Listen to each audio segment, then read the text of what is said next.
specific HPTLC applications research laboratory. He's as a part of this responsibilities, he has been visiting Chemeg, Switzerland, Mitsubishi Electron, Japan.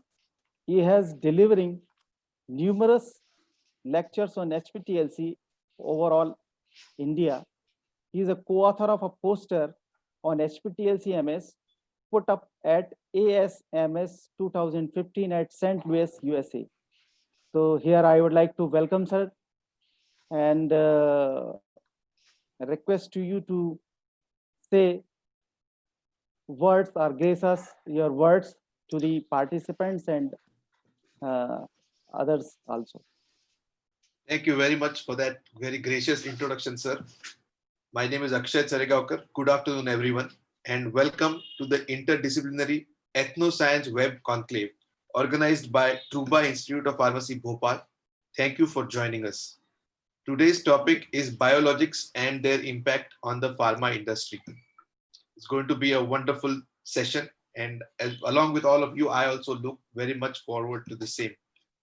I thank Professor Dr. Rajesh Pawar sir and the management for inviting me as the chief guest for this function. This function is being held by the Bhopal chapter of the Society for Ethnopharmacognosy, SFE, which is a most dynamic organization which holds many events all over India every year. It is an organization committed to sharing and organizing the untapped and ancient knowledge as well as modern wisdom about plant-based medicine. There is a huge wealth of as yet untapped knowledge in the various herbal medicine traditions of India. This knowledge needs to be acknowledged, catalogued, and preserved. I am proud to be associated with SFE for many years and look forward to the future with tremendous optimism. We are in the middle of a global COVID-19 pandemic for which there seems to be no end in sight. But have faith that this crisis also will end. It will end through the joint efforts of our medical fraternity as well as our pharmaceutical fraternity, of which all of you are part, or most of you, I would rather say. The pharmaceutical world is hard at work trying to come up with vaccines and treatments for COVID-19. For example, you may have heard of some older drugs like hydroxychloroquine, which is being repurposed for preventive or pre-exposure prophylaxis of COVID, as well as new molecules such as remdesivir and others, which are under clinical trials for safety and efficacy under the scourge of COVID-19. There are several vaccines in the pipeline as well, which aim to prevent COVID-19 infections in the first place. So there is hope yet. Many of the attendees here are students. I urge you, please use this session to understand how research is conducted, how drug quality is maintained, and all the other aspects of the pharmaceutical industry. I hope that it will inspire you all to go out into the pharmaceutical world and make a real difference in the lives of millions of people. You are lucky to be in such a field that all the products that you make and the research that you conduct will have a direct impact on the well-being of humanity.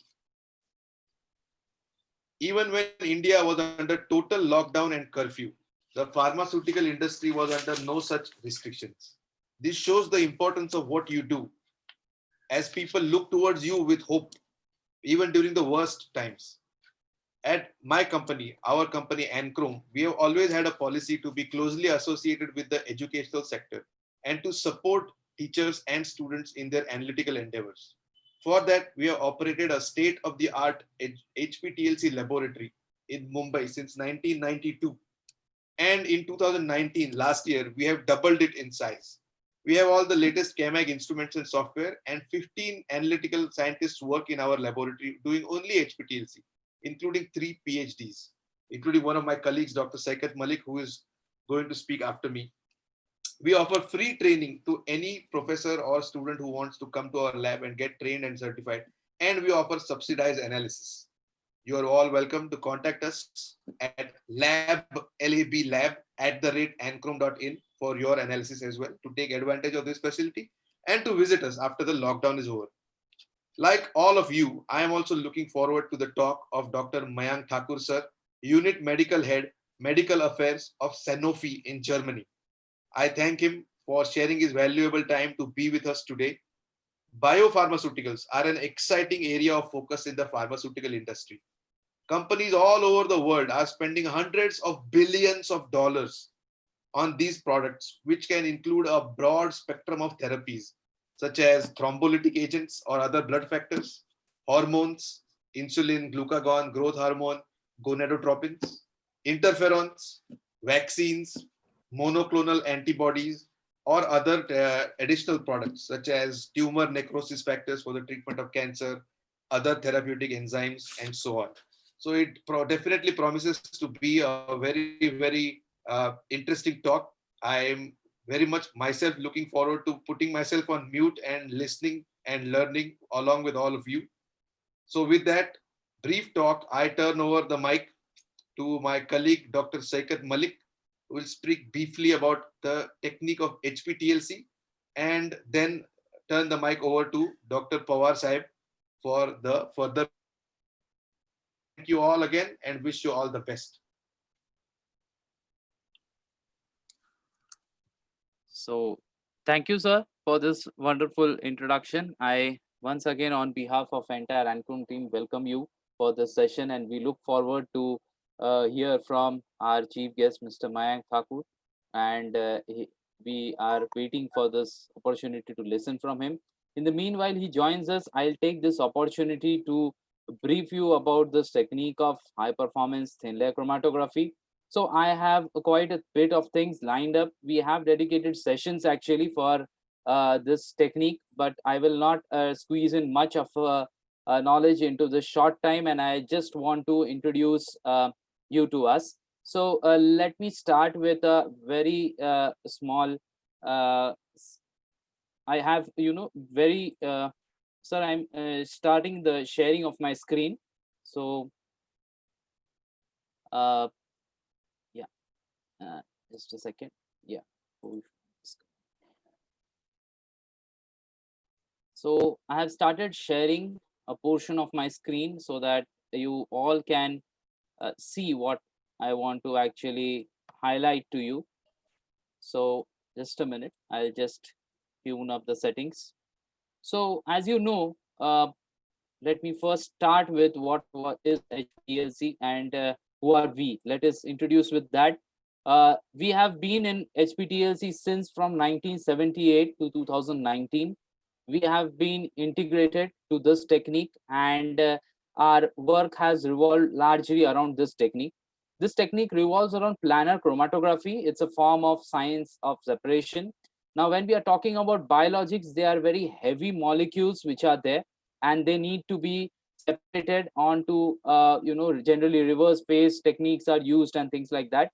But with the this revolution of technique which has come and present from a long source, you have a separation which is quite possible to some levels. There are dedicated high density plates known specially for peptide analysis, and from that you can also do such kind of planar chromatography of peptides, biologics. Now, as you know, these biologics are demanding year by year, and there is a lot of demand of this coming identification, their efficacy, and things like that. HPTLC provides you the solution to this, and there is an also alternative technique which has come up into the market known as the DBS 500, that is dry blood spotting 500. You can anytime Google it or search at CAMAC website, and you will get a direct insight from it. Coming back to the point of high performance thin layer chromatography, this is what you see in case of an high performance thin layer chromatography, and we generally separate the components on a stationary phase, that is a flat silica and glass surface, and after separation you get patterns like this which you can see on your screen. After separation, what you, with the help of the instruments which are available, you generate chromatograms. These chromatograms can be studied, or there is an also hyphenation which has recently got added, which whereby you can analyze with the mass spec. So we have been lot more. We have been quite old in this field, and this is some of the specifications showing us how old we are And so we are right from 1996. We have we have contributed to several books on analysis, which are on diverse fields, not only food. You have biologics. Every field we have one or the other book we have contributed, and these are some of the old analysis which are there. Now let's focus on seeing a small facility. I'll just take more 5 minutes, sir, and then I'll hand you over to Mayank. Our speaker, Dr. Mayank Thakur, is with us, so I'll not take much of a time. Just within 5 minutes, I'll hand over the session to him. So this is our facility, which is there for performing the technique of high performance thin layer chromatography and the entire setup.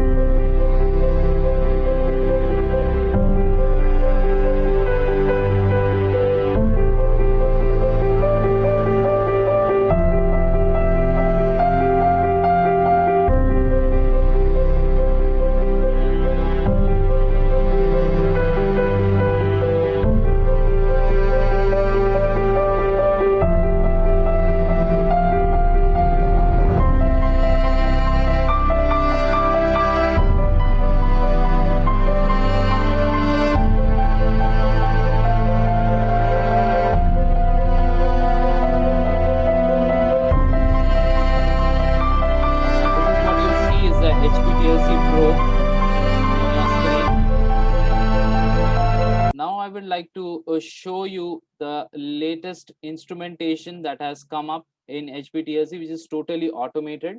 As science is developing over a time period of time, you see this is how the performance of HPTLC is done. Track on the plate has been applied, track number 15. Yeah.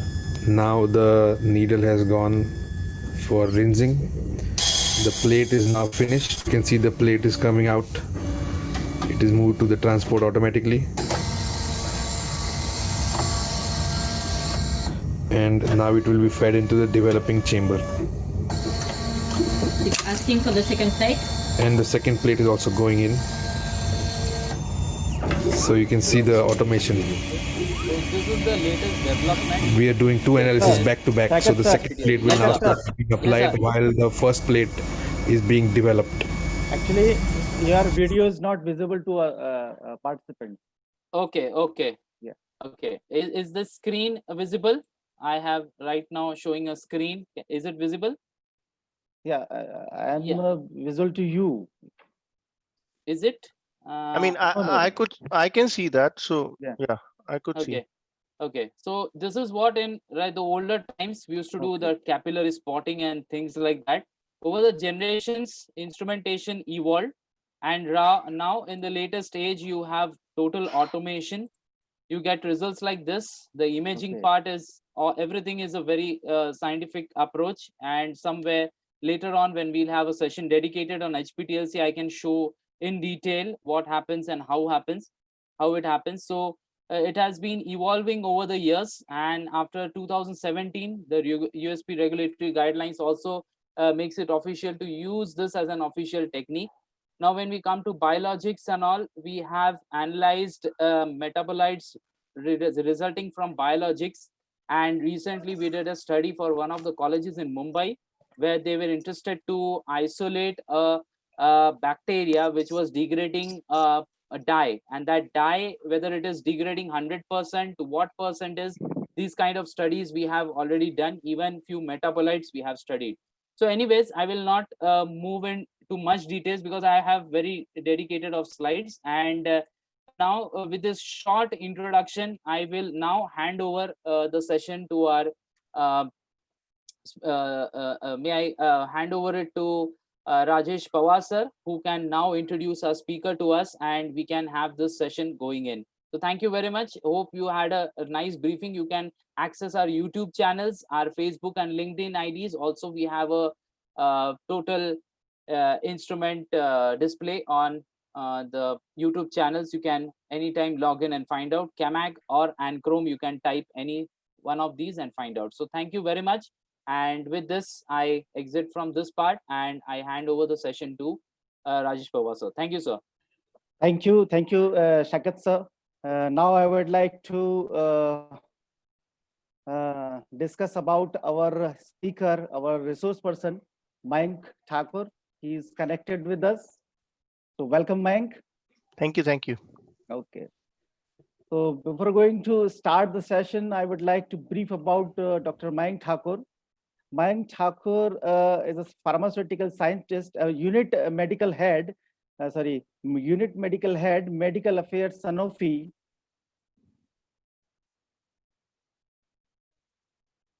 Dealing with the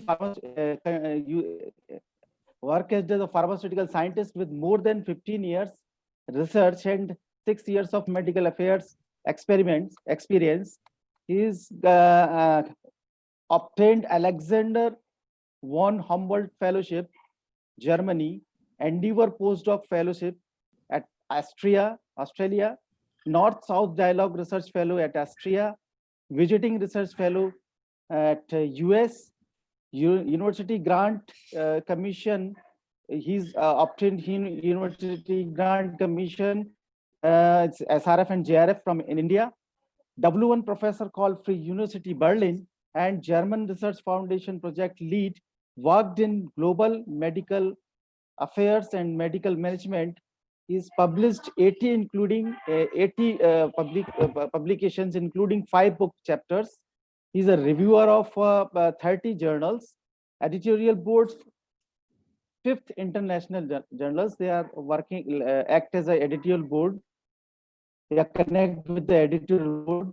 Numerous international projects in the field of oncology and therapeutic research. He had awarded emerging biotherapeutic awards and medical care, Vinci Awards from Italy, and MapCost Awards for Best Scientific Scientist in 2005. So welcome, Mayank. Thank you, sir. Thank you. At the platform of Truva Institute of Pharmacy, and hope your focus on your topic as biologics and their impacts onto the pharmaceutical industry. Yeah. So I over to you. Please start. Thank you. Yes, sir. Yeah. Thank you, sir. Thank you so much. Thank you for this introduction. And thank you also for giving me this opportunity, actually.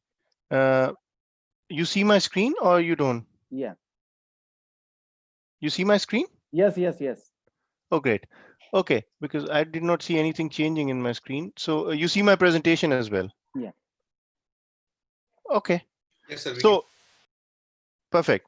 If you can, then that's really great. So it's actually quite happy. I'm feeling quite privileged to be able to do this today. And thank you, Rajesh sir, for inviting me. We know each other, I don't know, since 20 years now, 25 years. So Rajesh sir was one of my seniors at Sagar, and our journey for everyone started at Sagar. And also it's great to see Dr. Chargaonkar, it's to see you as well, and Enchrome being part of this discussion. Just takes me back to 2005, 2006, when I was in Mumbai, did a short training at Enchrome. The lab didn't look the way it looked like in the picture right now, but it's really a great thing that your company does for upcoming scientists, because, you know, at that time, HPTLC in Sagar was coming up, and for me it was a great experience to be in Mumbai and to have this first-hand experience with HPTLC at your facility. So keep doing that great work for students, because of course, I mean, at that time you're restricted with money and resources, and if a company lets you do that kind of, you know, experience, it goes a long way. Because when I went to US and then I was in Germany as well, the technique was not a foreign technique for me, thanks to you and to your father's approach towards HPTLC in India. So kudos for that as well.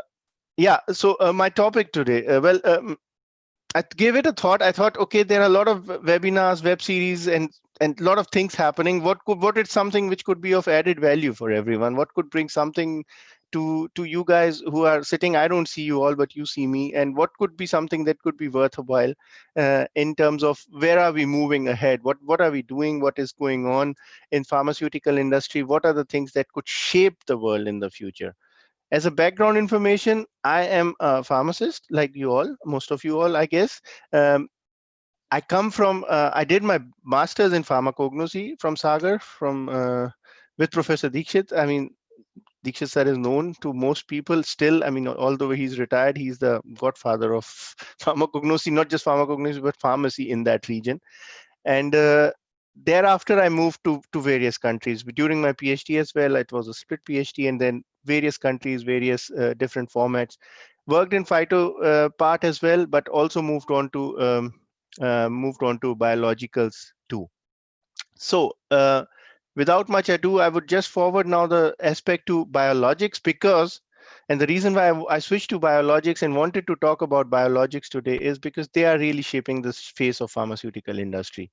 Be it new developments, be it the next blockbusters, be it whatever is going to happen, biologics are going to be shaping it for the coming years in every disease area, every chronic and so to say disease which is really acutely mortal. Biologics are going to be playing a major role, be it cancer, be it arthritis, be it dermatitis, be it asthma, be it any other disease format which is chronic or has a long-term issue and is an immune system disorder. So, yeah, what is a biologic? I mean, I guess most of us have studied in biotechnology, but still, I just wanted to pick two definitions here. What does EMA says, the European Medical Agency? Nothing else but a biologic is a substance which is made by a living organism. So wherever it is made, however it is made, if it's made by a living organism, it's considered to be a biologic. FDA has a much more refined information when you go into it. So what they are saying is biologics are diverse category of products, and they are made by living organisms. They are complex molecules, could be made via biotechnology, could be as a result of activities of a microorganism, plant cell, animal cell, and most importantly, I think the last part of my sentence is what I would just draw your attention to is they're difficult to characterize than small drug molecules. So what we are learning in the day-to-day practice, where we all start with aspirin, for example, a simple molecule, easy to characterize. We do our testing. First, we start with those chemical tests, right? Chlorine hai ki nahi, sulfur hai ki nahi, all those things. And then come small molecules, easy to synthesize, easy to characterize. These are also easier to produce drugs synthetically. Biologics are not. And that's where the biggest difference start. I'll come to that point later in one of my slides. And one of the biologics that have drawn a lot of attention are monoclonal antibodies. So the word itself defines it. We do learn about it in second, third year pharmaceutical biotech. Most of you must be reading Vyas and Dikshit or other book, hybridoma technology. It becomes part of our curriculum, but we don't really. Thereafter, it's only MPharm biotech people who really go into the depth of monoclonal antibodies. Nonetheless, I think this therapeutic area is there to stay, and therefore more focus of education has to come into this direction as well. That's my personal perspective. What are monoclonal antibodies? Monoclonal antibodies are basically belonging to the Ig superfamily. Second important part is the therapeutic monoclonal antibodies. So what are therapeutic monoclonal antibodies then? These are monoclonal antibodies that find use in therapeutic applications, in disease areas, in diagnostic areas. And these are typically the gamma immunoglobulins or IgGs. What's common with these antibodies, monoclonal antibodies, is that the hypervariable region of each heavy and light chain combines to form this antigen binding site, the site that goes and binds to the antigen. And then there is this kind of fixed binding domain, the fragment antigen binding domain, and there is that Fc, which is this crystallizable part or the crystallizable fragment that is composed basically of two constant domains. So the Fc part remains constant, and the Fab part is which modifies itself, which adapts to the antigen to kind of trigger the immune response and take care of the antigen once the whole process takes in, be it the T2 response or the other further response from the body. To summarize, just very briefly, like there are how you identify what kind of antibody it is. There are 4 terms that I would like you to just take home with you if you haven't heard about them. So if the source of a therapeutic antibody is a murine source, so coming from mice, for example, where you inject an antigen into the mice, collect the antibody and use it, then there is always a suffix OMAB at the end of the name of the antibody. Then the second part is the chimeric antibody with the suffix ZMAP. These two antibodies are foreign to our body. So they are antibodies produced in a system which is not suitable for our body.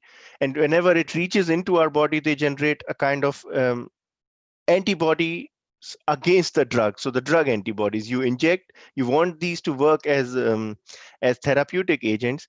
Nonetheless, your body, as soon as they enter our human body, the sick patient's human body, for example, it realizes, oh, wow, this is something foreign, and they start to generate another antibody against this one. So the drug loses its efficacy. Moreover, there is also a problem of half-life with many of these antibodies.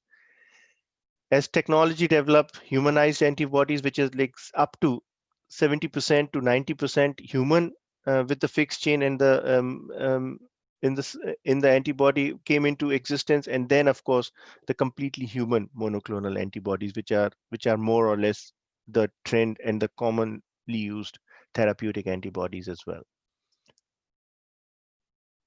This is a busy slide, but it gives you a short overview of how antibodies have developed, right? So 1975 start of the story, hybridoma technology, Milstein and Kohler, they came up with this idea of in vitro production of monoclonal antibodies, or at least they are assigned with this first success. And as soon as the antibody concept came in, it became a hit, if you want to look at it that way. And in 18s, a lot of monoclonal antibodies were started or were explored, and they came into existence, but they had limitations. The limitations, as I just said, problem with anti-drug antibodies that were produced against them, problem with stability, problem with purification, problem with ability to use them in a therapeutic way. So the chimeric antibodies came. They still had these issues, and the issue that was solved was so to say by the humanized monoclonal antibodies. In these antibodies, there is a very short variable region which is produced in the mouse, or which is basically foreign to the human body. The rest of it is human. So there is no or very minimum chances of developing of a antibody response from the body. In early 90s, beginning 2000, early 90s, what changed was that the phage display technology and the various transgenic mouse strains, which can produce basically 100% human antibodies or fully adapted human monoclonal antibodies, came into existence, or became popular and easily accessible. Various technologies that became available, patented technologies which big companies are still using today. And what we see now, that there are more than 100 monoclonal antibodies which have been approved either by EMA or by FDA or by the Indian regulatory authorities, or there are a few antibodies which were developed in Cuba or in China. So in total, when you look, there are around 100 therapeutic monoclonal antibodies that have already been approved for treatment of patients in various disease areas. And if you look at, this is the chart that extends up to 2017. If you look at this chart and if you see the 4 categories of antibodies, you see what all started with. So murine antibodies did not find much use and are still not finding much use if you go from left to right up until 2017, beginning 97, when the first kind of antibodies came into existence. And as the human, as in 2000, the human or the phage display technology became more and more popular, and also growth of technology in mouse hamster cell, for example, became popular, you saw an upward trend. And the orange shows that most of the mostly used therapeutic antibodies are either humanized or human monoclonal antibodies. And we will also see that all the big blockbuster antibodies, which have found use in the pharmaceutical world, are also coming from this source as well. So a take-home message, because I presume most of you are students here in the circle that we are sitting with. If one thing that you can take home with up to what I said up until now is that currently therapeutic antibodies are mainly produced in mammalian host cell lines, because there you can do this post-translational modification. If you want to find a suitable and specific agent with a more binding affinity, then The most popular cell line that are used for, or cells that are used for production of monoclonal antibodies, mostly humanized ones, are the Chinese hamster ovary or CHO cells. You'll hear this term more and more as you will start your journey into the industry later in your life. And then, of course, there are also other two cell lines which are commonly used, the SP2O and the NSO cell line. But most monoclonal antibodies are actually coming from the CHO, the Chinese hamster ovary cells. Only 2 of 3 Fabs are produced in the bacterial strain Escherichia coli, E. coli. The important point is that the clinical relevance and the success of therapeutic antibodies is growing. More cost-effective production platforms are being pursued. So it's going on. The story is not stopping here. Of course, there was a big discussion about the concept of plant vaccine, for example. So you eat your corn and you get vaccinated and so on and so forth. So those kind of strategies were already being done in the vaccine area, but those production of those monoclonal antibodies in various plant system and also in microbial host systems have been pursued for long. Nothing has been successful to the level where we can say, okay, therapeutic antibodies can be produced in these systems, but the journey goes on. Science is trying to pursue that. And microbial cells such as bacteria and yeast do produce the advantage. We know, we learn it in our own courses, microbial culture and yeast culture, for example, for growing various substances. Nonetheless, the problem is, they are not so specific, and the antigen response and the development of drug antibodies still remains a limitation. Nonetheless, what they provide as an advantage is they have a well-characterized genetic. So the genetic makeup of the material and the starting host, and the cost is much lower of production. So the next thing that's important is, of which I wanted to kindly sort of touch upon in this case, is why I chose this discussion topic, why I wanted to bring this into our focus and bring this aspect into discussion. It's a kind of an excursus to what I was discussing, but if you see this chart, you see that pharma industry has consolidated itself in the last 10-12 years. All big players, big names that we all have heard about: Merck, Bayer, AstraZeneca, Glaxo became GlaxoSmithKline with Wellcome Group, Roche, Genentech merger, Sanofi, Aventis merger, Pfizer taking over various companies, Novartis taking over and becoming the biggest, one of the big players, Johnson & Johnson, Eli Lilly. So there has been a lot of mergers in most cases, and some of them have that just spun out. So Abbott had this AbbVie division taking care of the specialty care, for example, and so on. This consolidation of R&D footprint and shifts from this merger then became slightly modified in the last 15 years, if you want to look at it. And there is this from hubs model, which is on the top, so up to 2005, there were these big mergers and acquisitions happening. 2005 to 15 saw a kind of development of research hubs or research hotspots, Boston, Cambridge, Shanghai in China, even in India, Bangalore became a hotspot, for example, for R&D, especially for biologics, or Hyderabad. The reason for these hotspot models is the companies kind of acquired what they were looking for, and now the focus is clearly in specialty care, in oncology, in therapeutic areas where antibodies are going to be playing a big role. And that's why, as a pharmacist, we should be prepared to endure and to understand the relevance of biologics. Now, even if we are coming from different sectors, even if you're studying pharmacognosy or pharmacology, therapeutic antibodies are going to be a mainstay of the therapeutic areas of various disease treatment in the future. And the reason why this is going to happen, I'm coming to that as well, why India is going to be, for example, playing a huge role in that. I have a few charts that I would like to show that as well. But this is just to show that there is this approach towards development of this hotspots model in the pharmaceutical sector. All right. Why therapeutic antibodies are becoming relevant? No doubt, If you see the blockbusters in the last years, this is the 2018 sales data. If you look at them, these are all top companies. Humira by far the biggest blockbuster of all times.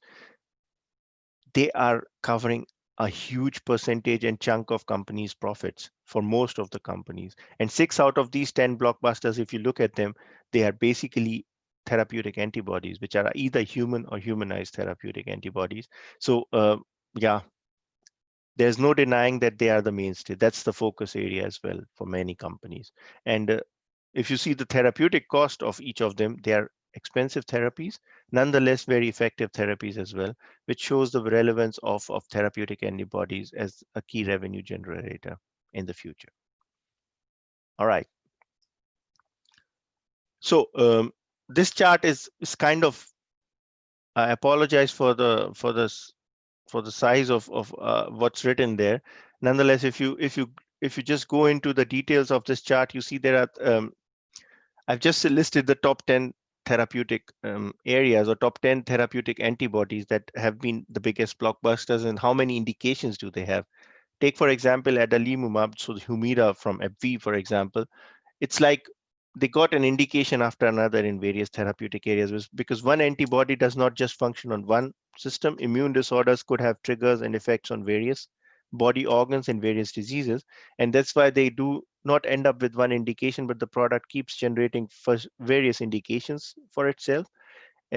Time to time, those approvals come and the antibody gains its relevance even more in various indications.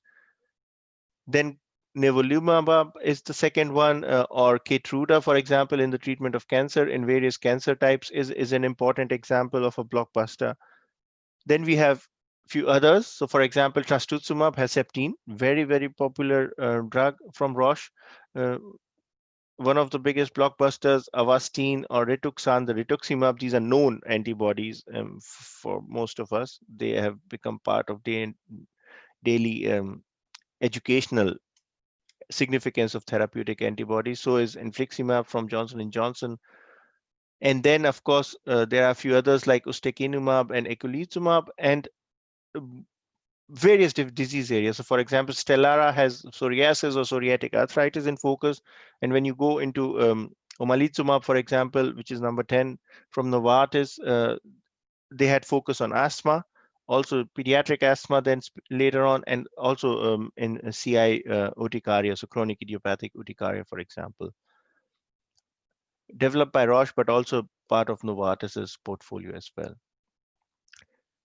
So I just wanted to finish this part of my discussion with you all, giving this 2 slides of key takeaways from therapeutic antibodies and where pharmaceutical sector stands with these therapeutic monoclonal antibodies. First of all, the market for therapeutic monoclonal antibodies is increasing, and it's not increasing proportionally to the other markets. It's increasing on an exponential basis, because the relevance for the pharmaceutical companies, the importance of monoclonal antibodies in treatment of diseases is gaining relevance. The focus of research is in this direction as well. So yes, there is an increased focus on the role of therapeutic monoclonal antibodies within the market.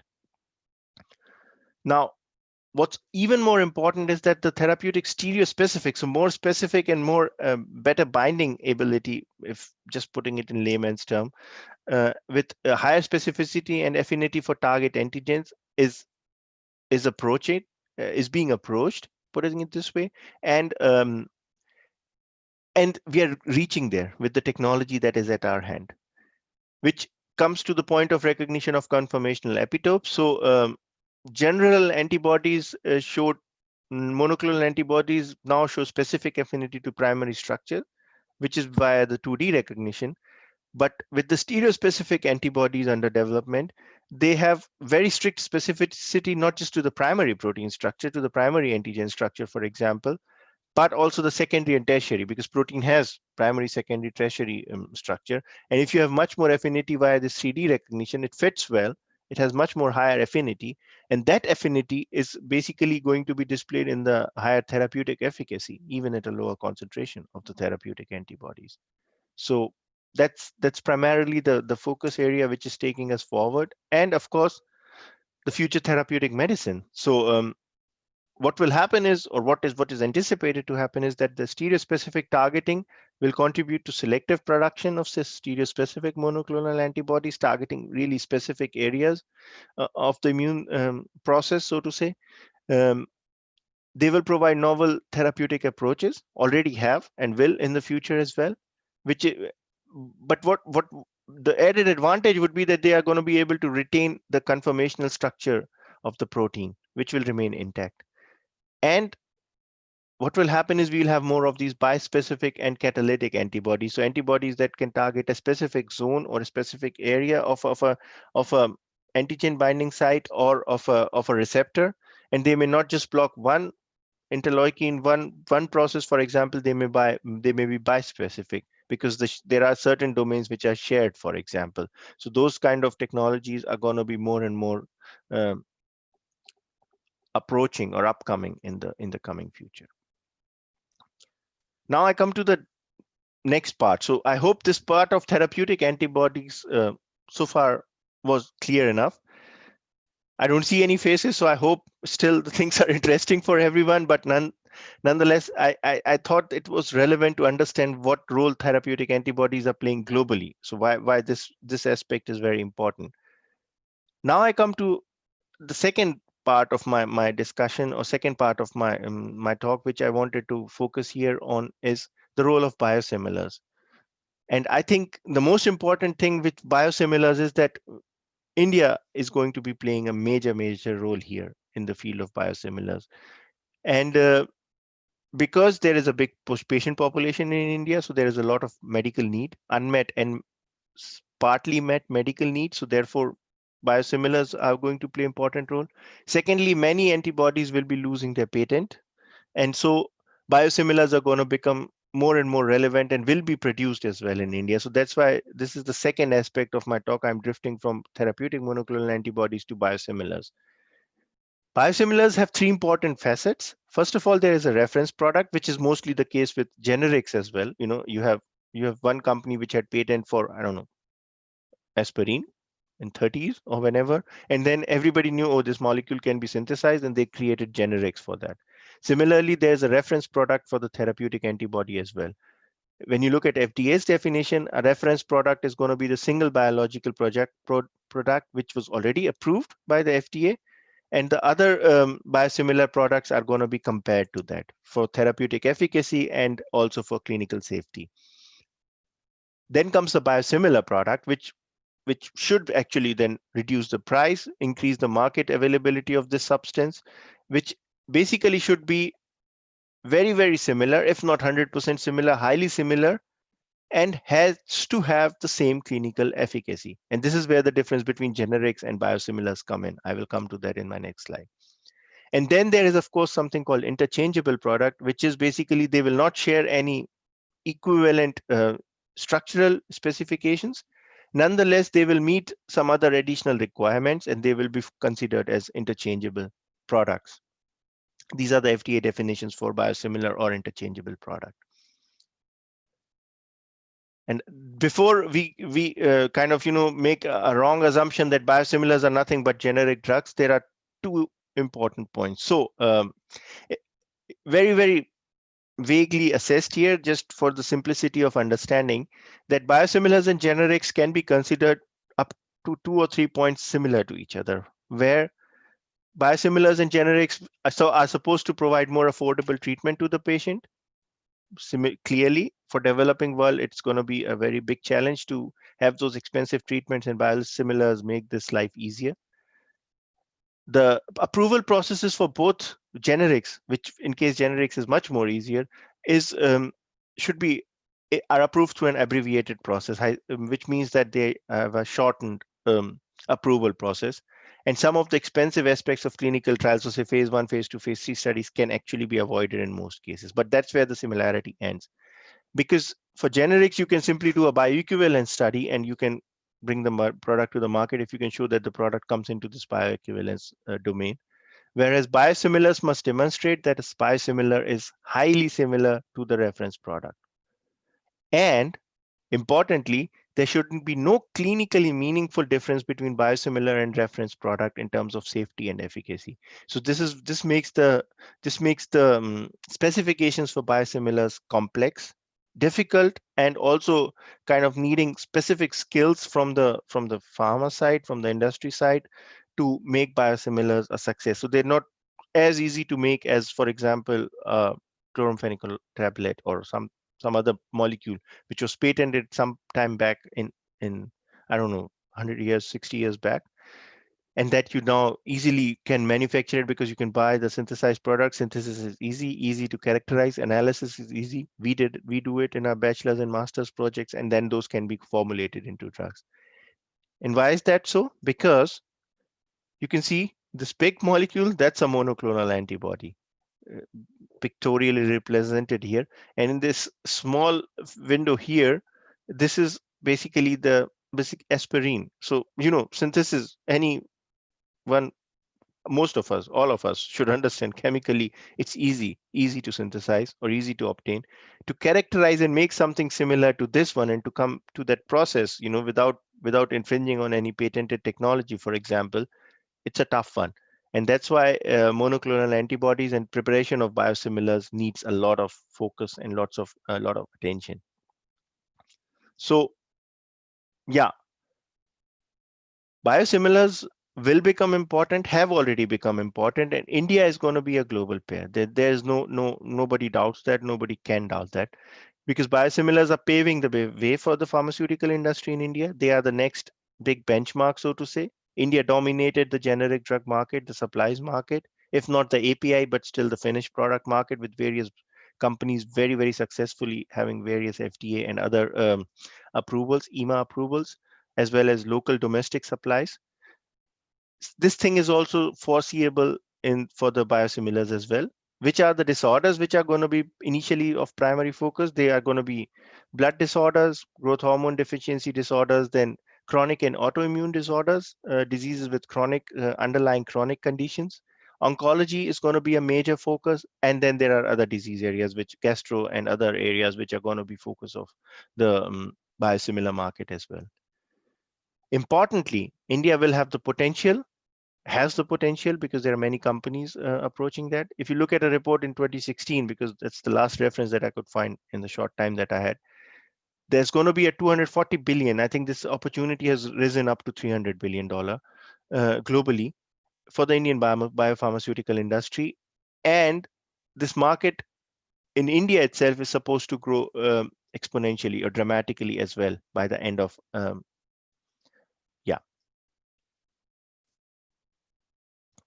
I'm not looking at chats right now, so I hope Rajesh sir, आप देख रहे होंगे. You must be collaborating. You will give me any feedback or anything that's coming on the chat for this discussion.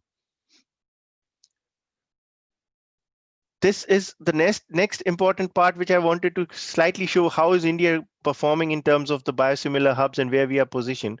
We are not far behind the developed world in this sense, or why should we call developed world? We are at par with all the other countries. If you look at India, and this trend is only going to increase. So we are, if you look at one of the reports from the biosimilar tracing, market research, see that India is playing a major role and belongs to this growth potential league table for biomanufacturing in 2019, and this trend is going to be only ever increasing in the coming future. If you look at the biosimilars that have already been approved in India, I just went to the CDSCO website to figure out, okay, which biosimilars have already paved their way into the Indian market. And you can see that a number of them have already been produced by Indian companies, by Reliance Life Sciences or Lupin, for example. Biocon is a major player, Zydus or various other companies. Hetero has antibody for rituximab, which is in the market or approved as a biosimilar. And I think much more of these products are going to be getting emphasis in the biosimilar production and domain area for India within the next 5 years. As the patent protection for many blockbusters starts to fade, biosimilars will become more and more relevant for the market. There are other disease areas. These are some of the marketed names. So Glaritos, Grafil, Epofare, Edfa, Ebitox, Krabeva, list is long. These are all for various disease areas which are approved in India. These are not all antibodies. So the list that I showed you earlier, these are the therapeutic antibodies which have been approved, biosimilars of therapeutic antibodies. This list is include not just therapeutic antibodies, but other biological molecules as well, which have been approved for various disease as biosimilars in India or are already marketed, putting it this way. So I finished this part, this very small discussion part of biosimilars with this important takeaway that I wanted to kind of as a take home message of this presentation. Biosimilars will become important. They have already become important. Investments are growing in that area as well. And they hold the promise to improve patients' acceptability and accessibility for various chronic diseases, malignant diseases as well. So cancer is going to be a major playing area here. Biosimilars or similar biologics have seen substantial growth in India, if you look at India itself. And the establishment of India as a hub is no doubt already, it's not a question of if, it's a question of how much are we going to go into that direction, because it's already there and it's already existing, and the demand is there, even the domestic demand. What I wanted to give as a take-home message for young budding pharmacists with this messaging is that it's going to be a very important focus area. So yes, conventional pharmacy and conventional pharmaceutical technologies will be playing a major role, but biosimilars, biologics, therapeutic antibodies are also a part of the upcoming future. And not taking away any relevance from medicinal plants and other approaches, which we have to, of course, study and look at. You have to look at it that you have to look at it in this fashion that yes, biosimilars are going to provide, industries are going to invest, and manpower is going to be needed. So skills are going to be needed. And we as pharmacists, or anybody as a pharmacist, is one of the skill provider to this industry. So fine tuning of those skills and bringing it more into a day-to-day educational perspective would become of great relevance. So this kind of takes me away from the theoretical part of my presentation. And I wanted to now give you a very short glimpse of some of the research projects that that I have been involved in, which also included the phyto part, because we use saponins as a molecule to improve the therapeutic efficacy of monoclonal antibodies, and we use monoclonal antibodies as a targeting strategy. So we saw that therapeutic antibodies have a lot of potential in development of treatment options and treatments, but they are also very good targeting moiety. And what there could be further more advanced research projects that could focus on using these antibodies to develop various strategies. And this will take maybe 5 more minutes. I wanted to show you a short glimpse of where we stand with various studies, and then of course we can have a question and answer to my session or to the previous session as well. I won't go into the detail of this chart. We know plant toxins are very toxic. Some of them could be hugely toxic. Ricin, we all know, is a very important toxin.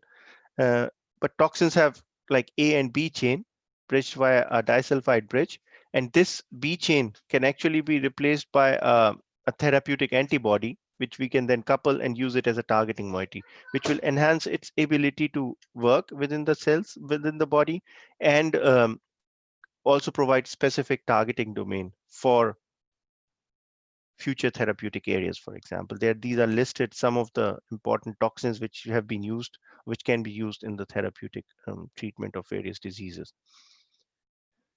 So in my research work, which I was involved in until I moved to the industry, but still I've been kind of supporting this understanding, is we can use some of the nature's available resources. In this case, we use saponins, to enhance the efficacy of certain substances within the body, therapeutic efficacy of certain substances in the body, and use biotechnology as a domain as well, as a platform to build upon that. And if you look at this platform technology, so this SO1861 is a saponin that I isolated from Saponaria, and you can couple a therapeutic antibody to a toxin which is basically inactive on its own, but you convert it into a specific domain, and then you can increase the endosomal escape and the therapeutic efficacy, at least in the in vitro and in vivo system that I would be showing to you shortly.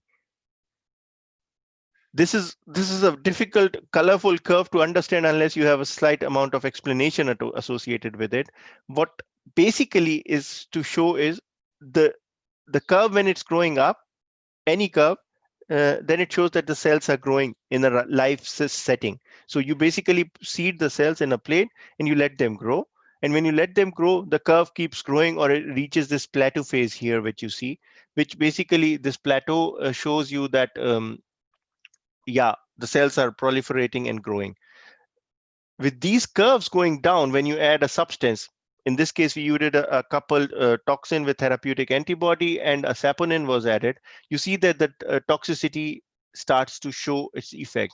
And you see that with a very small amount, so 2 micrograms per milliliter of saponin in the cells, we could specifically show that the toxicity, the apoptosis process was triggered in the cells. As you can see, this blue, red, and the kind of slightly pinkish curve that went down within due course of time, which shows that the process of cytotoxicity triggered in, and in cells which were not exposed to saponin, this small amount of saponin, this does not happen. What is important also to notice, this is not a membrane lysing effect of saponin, which we all know saponins can do, but rather a triggering of endosomal release of the substances. A heavy word to understand if you're not associated with endosomal escape, but basically antibodies or substances go inside the cell via the endosomes, but they just go through the cycle without being released in the cell. So the cells simply take care of them and not let them cause the cytotoxicity. In this case, saponins trigger this endosomal escape of the substance only in the cells which are overexpressing a certain kind of gene, in this case epidermal growth factor receptor, and then the apoptotic process got triggered in, and the curve went down, the toxicity took place. This is the saponin that we use. So this is a graph of an LCMS graph showing different saponin moieties here, and 1861 is the saponin which we purified and isolated and used for this purpose, the chart that I showed. And this is what happens in the cell. So you see that these dotted yellow dots here, for example, you see that cell mask is used, so that this is the membrane, and these small vesicles that are being formed are the apoptotic vesicles. And with the presence of saponin, you see this release of fluorescence, which is basically the fluorescence molecule, which is being which shows that the substance is being released in the cell. And if you look at confocal laser scanning microscopy in a live setting, this is what happens. So you see that the drug has been taken up by the cell. This is marked with a fluorescence marker in the first stages, in the A, B, C, and D stages, and then saponin triggers this pure saponin triggers this process of endosomal escape within the cell, and the whole cell becomes, this yellowish color because of this fluorescence that has been released in the cell. That means that the toxic substance has been released in the presence of saponin. So if you look at it in a live cell setting, this is how it looks like. Of course, this is a 13-second video, which I'm going to be showing here. But basically what it shows you is it's hours of story with the cell. So the cell was incubated with the substance, and then what exactly happened to the cell, you see that in the presence of saponins, there is you see that there is this release pattern happening, and suddenly there is going to be a complete yellow on the screen, which you're going to be seeing, which is that there has been this endosomal release of the substance, and that the fluorescence, that the toxic moiety has been released in the cell. So I kind of had a journey in my talk. This was my last slide, so I will just stop it here. And I had a journey in my talk. I wanted to show that, and I hope that message came across as well. The first thing was therapeutic antibodies are a mainstay. They're going to stay. Nobody can question that.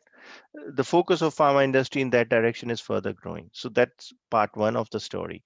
The part two of the story, which I wanted to share with you, was that saponins are, biosimilars are something that is also happening, that are real.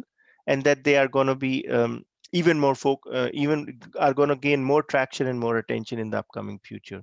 And the third and the last aspect that I wanted to discuss, or I kind of wanted to bring into your understanding, was also that various scientific approaches to improve the aspects associated with therapeutic antibodies are approachable, are available.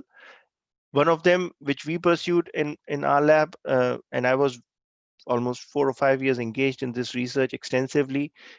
You can couple the natural resources, for example, saponins in a purified form are available to improve therapeutic efficacy of antibodies which have already existed, and to look at this as an approach for the future as well. So with this, I would finish my talk. I know it was a lot of information probably in a single talk. Nonetheless, I wanted to provide this just to let everybody know, those technologies are existing. Most of you might be aware about it. Nonetheless, it's important that we keep discussing this aspect as well. So with this, I end my talk, and thank you very much for all of your attention. So Thank you very much, Mayank. welcome, sir.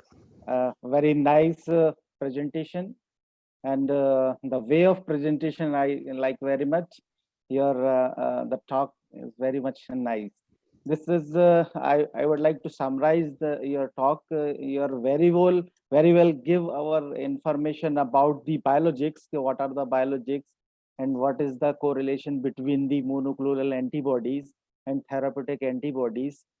Because there are several kind of disease are sought out or rectified or procured by these kind of biologics, or you can say the other term similar biosimilar products.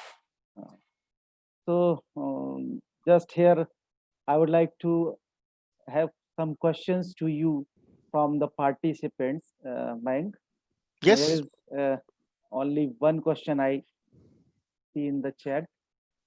Deepak Srivastav want to ask, a monoclonal antibody in recent scenario in COVID-19, how much effective and safe? What is the future challenges to monoclonal antibody on prospects of COVID-19 treatment as compared to vaccine development? Very nice question, Deepak. So yeah, monoclonal I mean, this is immune therapy, right? And COVID-19, first of all, so as I see it and as I understand it, COVID-19 is still an unknown disease. So what we are learning every day with this disease is something that that is going to be written in textbook, and we will like in a few years we will be knowing much more about the disease. Nonetheless, if you look at certain therapeutic areas, you would realize that therapeutic antibodies or patients that are suffering with this chronic diseases, they have relatively very few options, because in most disease areas, therapeutic antibodies are the last resort. So they are like the last hope that the patient has. And for those patients, this therapy is the only option. So they don't have any way of coming out of it.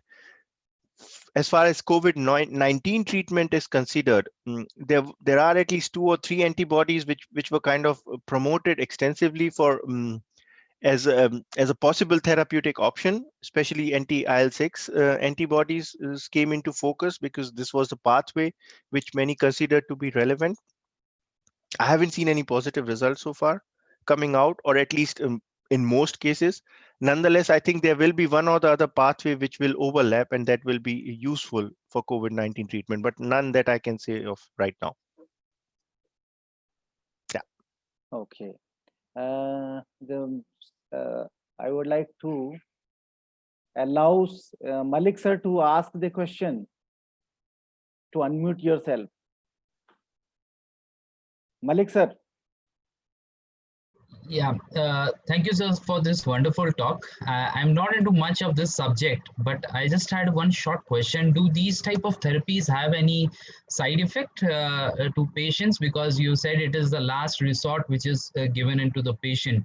So does this therapy have any side effect? That is my just. question. Yeah, Thank I mean, I don't want to generalize my comment by saying that it's the last resort in each and every disease area. You see, the disease areas are ranging from, I don't know, from top of the body to the bottom of the body, you know, from skin to heart to cardiac to. So there are, of course, guidelines for each of these and how they are being used. Side effects, I think any therapeutic entity that goes into the body does have an effect. So if it's a pronounced side effect, in case of certain antibodies in arthritis, there are much more pronounced side effects.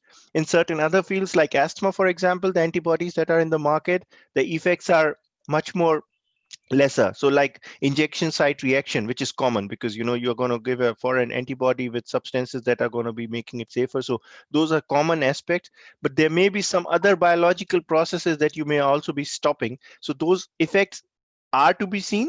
So none of them are side effects free. That concept doesn't I personally believe does not exist anyhow.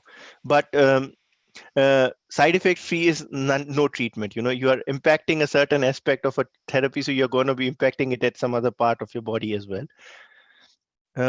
But most of them are relatively safe. But if you look at the oncology field, you know that story could be different. When you look at asthma or respiratory disease, it could be different. Dermatology, it could be different. So yeah, no generalizing that term. Yeah. Thank you, sir. Okay. Hope you answered. You're satisfied with the answer, sir. Yes, absolutely. There is Dr. Nagen Singh Chauhan want to ask question. So I'm allowing to Nagen to say